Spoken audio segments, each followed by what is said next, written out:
Hi guys, this is Tux, and today we are talking about something that's on every Nigerian's mind. JAPA. Should you stay and build this country, or should you pack your bags if you can? I'm firmly in the camp that says that if you have the means, the skills, and a solid plan, JAPA, leave. God have mercy upon us.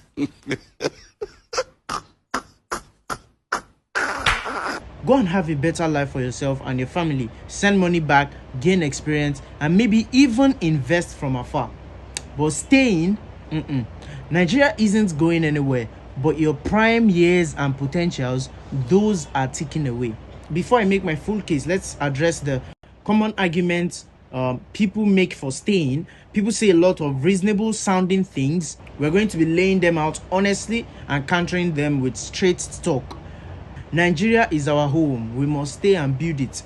If all the smart, talented people leave, who will fix the country?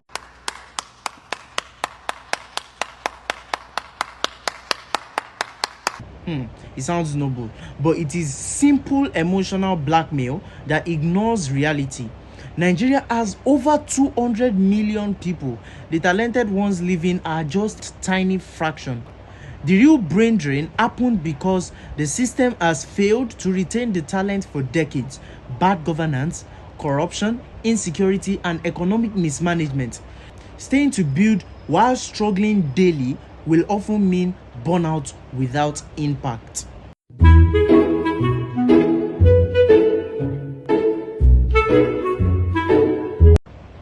Many people who JAPA build successful careers, businesses, and networks abroad.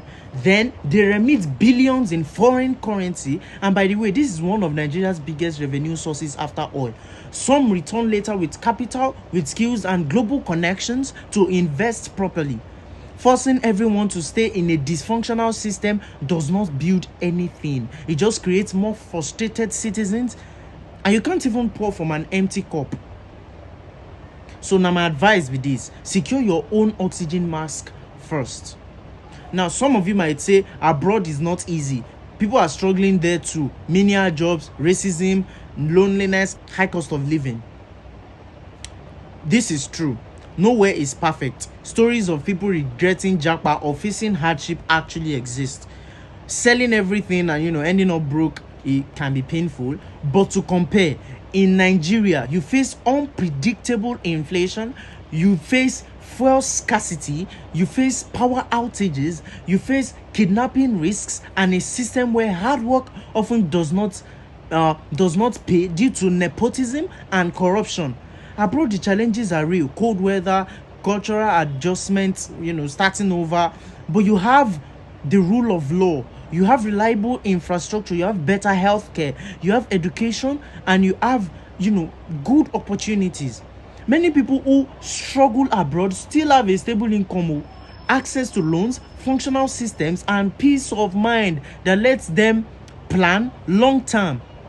The data and countless testimonials shows that skilled, prepared people, outcomes are overwhelmingly better.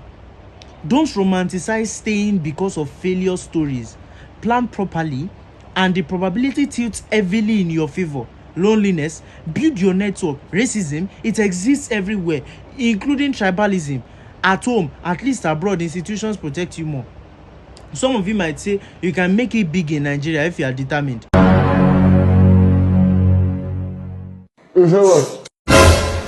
Look at the billionaires and successful businesses here and there. Opportunity there everywhere.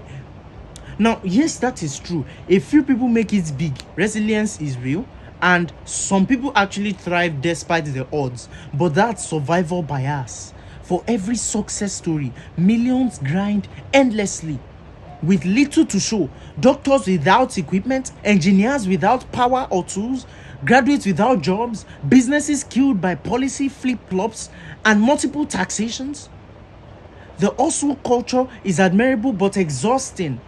In stable countries, systems multiply your effort.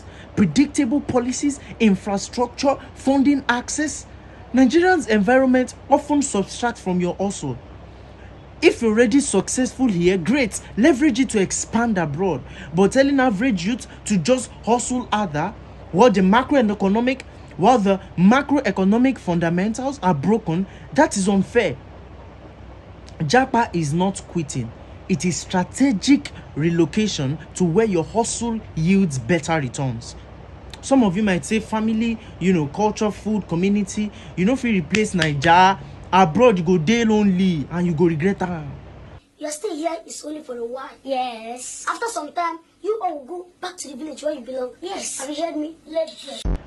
Family and roots actually matter deeply, and I agree with you. Many people miss home, jollof and all that, egusi and all the rest. But staying for sentiment while your future erodes is not love, it is stagnation.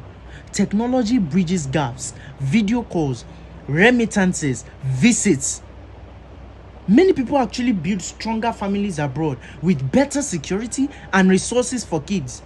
Culture evolves. The diaspora keeps Nigerian identity alive while adding global perspectives for kids, better schools, safety, and opportunities abroad. Those things often outweigh the home factor. Plenty send kids back for cultural grounding if needed, if at all it is even needed. Loneliness eats some people, but many find vibrant Nigerian communities even over there. Churches and networks abroad. Home will always be there. Your productive years, however, won't. Another thing is that some of you might say the government says we should stay and invest. Foreigners are buying land and building here. Why should you leave? Why should you leave? Why on earth should you leave? Noah! Larry, what the hell are you doing? Larry! Larry, you can't just... Oh, Larry! Oh, are you alright? How did... Larry! Governments often say what suits them. If you never see Sabi that one by this time, I don't know. Foreign investors come with protections, capital, and exit strategies that locals lack. They don't face the same daily survival struggles. Individual citizens aren't obligated to be martyrs for a system that hasn't delivered basic services. If conditions improve significantly, security, economy, governance, more people will stay or they will return. Until then, personal survival and progress comes first. Now my main point is this. If you can afford to live responsibly, you have the skills, you get the savings, you have visa pathway, you have the plan, then do it. Don't wait for perfect conditions that may never come. What JAPA gives you is this. It gives you peace, it gives you security. You can walk at night without fear. You can plan without, sudden policy changes. You have better returns on effort, higher wages, career growth, access, to capital, world-class infrastructure, future for your family, quality education, healthcare, and exposure for your kids, remittances and impact. You're not abandoning Nigeria, my bro. You're supporting it from a position of strength. Diaspora money prospers the economy hugely. Personal growth, new experiences, resilience, and global mindset. This isn't about eating Nigeria. It's loving yourself and your potential enough to seek better. Many who left are thriving, building, and some are even positioning to invest back home. Those who stay and succeed, get respect for now. This one no be competition, but don't shame the people where they live. It's not betrayal. It's a rational response to a failed system. To push factors like insecurity, economic hardship, and lost hope. Now, I get advice for now where they come out. Prepare properly. Gain the skills in demand like tech, healthcare, and trading, finances, and you should research the country where I say you go. Don't, sell everything recklessly. Keep ties, network, invest, and visit when possible back to Nigeria. For those staying, advocate for change. No hate though. Nigeria has incredible people and potential. I know they follow and argue that one. But potential without execution is nothing. Your life is yours. Now, what do you guys think? Drop your thoughts below. Should you stay or should you JAPA? I did here for now. If this post resonated, like, subscribe, share, and for more real talk. God bless Nigeria and God bless every Nigeria chasing better. Peace.